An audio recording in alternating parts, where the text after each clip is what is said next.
Szevasztok, mennyonok, minyonkáim, szevasztok, szevasztok, szevasztok. Van Mercedesünk, egy CL215, és azért csinálok videót, mert itt ABC futómű van, és van vele dolgunk. Félúton sikerült, jutott eszembe, hogy nyomjunk már egy videót róla. Ez egy AMG, csináltam már videót erről a kocsiról, tehát arra most nem térnék ki. Ez egy CL500 AMG kompresszoros. Kompresszoros ez? Kompresszor.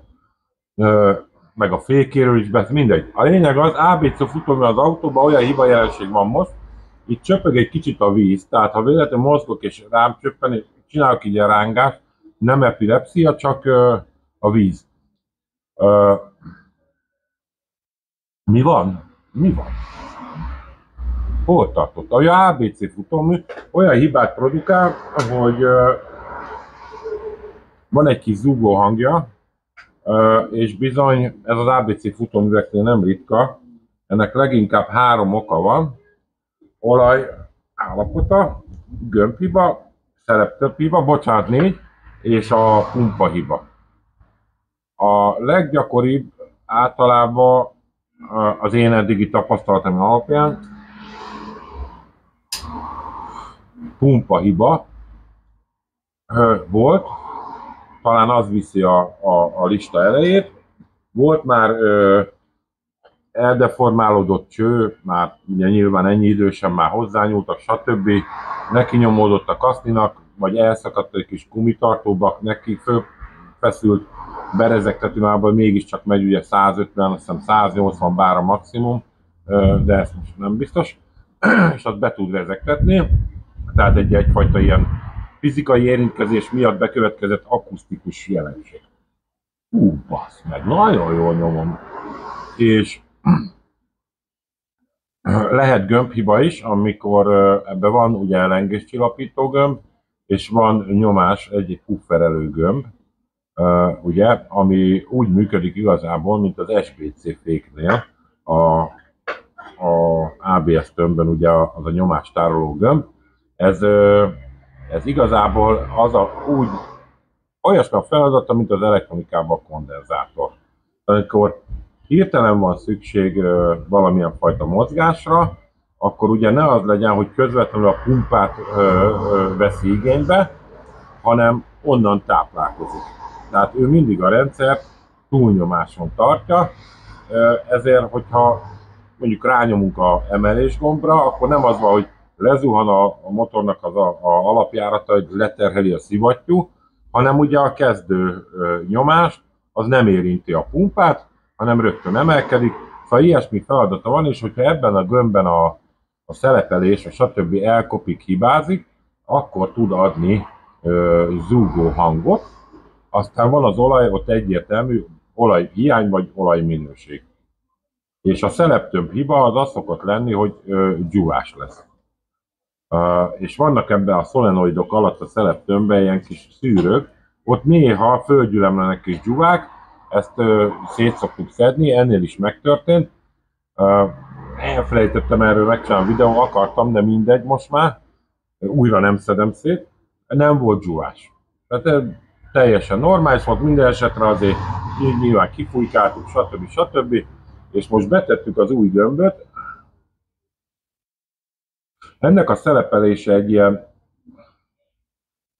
hát nem tudom elmondani jól,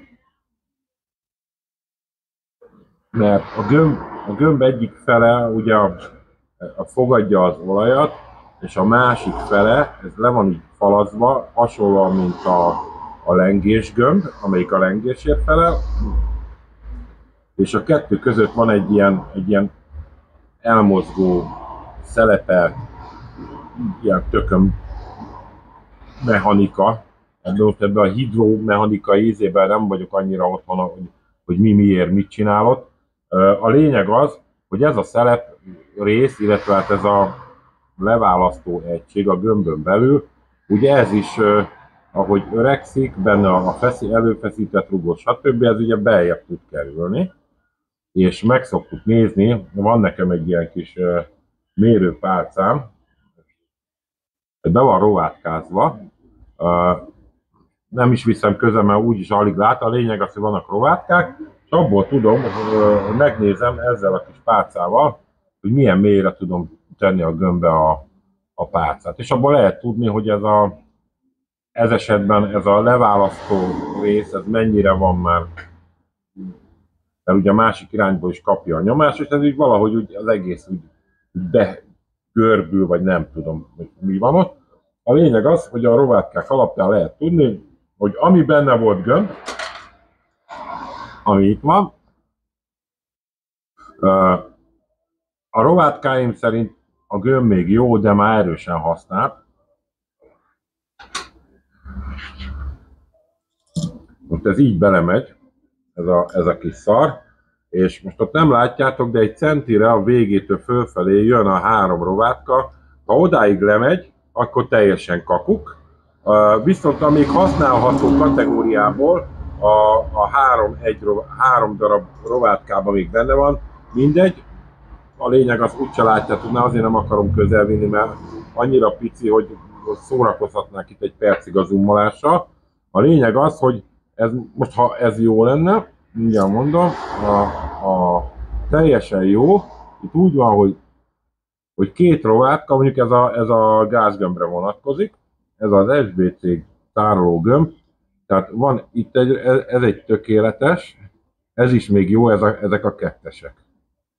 Itt 2 rovátka egymás mellett, ez a 2, ez a tökéletes fajta, és akkor utána jön egy egyes, meg még egyes, és ez már azért dolgozott jó sokat, ez meg már azért lassan menne nyugdíjba. És ha lassan menne nyugdíjba, rovátkánál tartunk, úgyhogy nem baj, hogy ennek a hibájára ugye az erős nyomás ingadozás miatt, mert hogy nem tudja ellátni a feladatát rendesen, olykor mondjuk beindításnál előfordulhat, hogy lezuhan a nyomás, tehát nem, vagy pedig hirtelen megugrik, és ilyenkor az történik, hogy hajlamos kiírni a de jó traktor megy el a műhely előtt. Ilyen király. És ilyenkor történik az, hogy a nyomásérzékelő jelére esetleg kidob hibát. Ami általában a gyújtás után, vagy magától el is alszik, ha minden helyre áll. Úgyhogy ilyenkor a gömb csere az érdemes. Amúgy itt az egység, azt látjátok, itt van benne a gömb, ez egy ilyen elosztó, és ezen van egy nyomásérzékelő. De a szeleptömbben is van. Úgyhogy elnyom a cigim. Úgyhogy az van, hogy ez van. Kicseréltük a gömböt, kipucoltuk a szeleptömböt, kicseréltük a gömböt. Előtte a gömbcsere előtt ugye kinyomattuk az olajnak a régi olajnak a nagy részét, az új gömbre ne nyomjuk rá ugye a régi olajat, és most azt fog következni, hogy valamennyi úgyis úgy tudom 100%-ra kinyomni, úgyhogy a szükségesnél több olaj kell ilyenkor venni, és ugye az új olajjal a visszafolyó ágra nézve azt kivezetjük, ugye kitoljuk a régit. És hogyha megjelent az új olaj, akkor mehet fel az új szűrő, föltöltjük a tartályt, és megkapja a rendszer a vadonatúj olajat, speciális zöld színű SBC olaj kell bele, erre most nem térek ki, amúgy itt a gömböcskének a gyári gömb ment most bele, nem is nagyon, tehát elérhető szinte van, létezik utángyártó, de itthon nem találtam utángyártót, ami amúgy szintén jó, mert Valeo azt hiszem az utángyártót, úgyhogy jó lett volna, de nincs. Olcsóbb is lett volna, de nincs, sokkal olcsóbb lett volna. Tehát ez van. Jó, a rodeo tesztről, mert majd kell csinálni egy rodeo tesztet, diagra, az nagyon jó. Biztos volt van köztetek, aki már látta, de aki nem, annak jó lesz. Itt táncol az autó, nagyon király. Úgyhogy ezt fogjuk majd megcsinálni. Most ezt akartam, csak kicsit beszélek erről a helyzetről, meg elmondom ezt a gömbcserét, meg stb. És akkor majd jön a rodeo teszt, amikor ezzel kész vagyunk. Jó? Addig is csók nektek, vigyázzatok magatokra, remélem, hogy nem sokára térünk vissza egy kicsit rodeózni. Béketestvérek!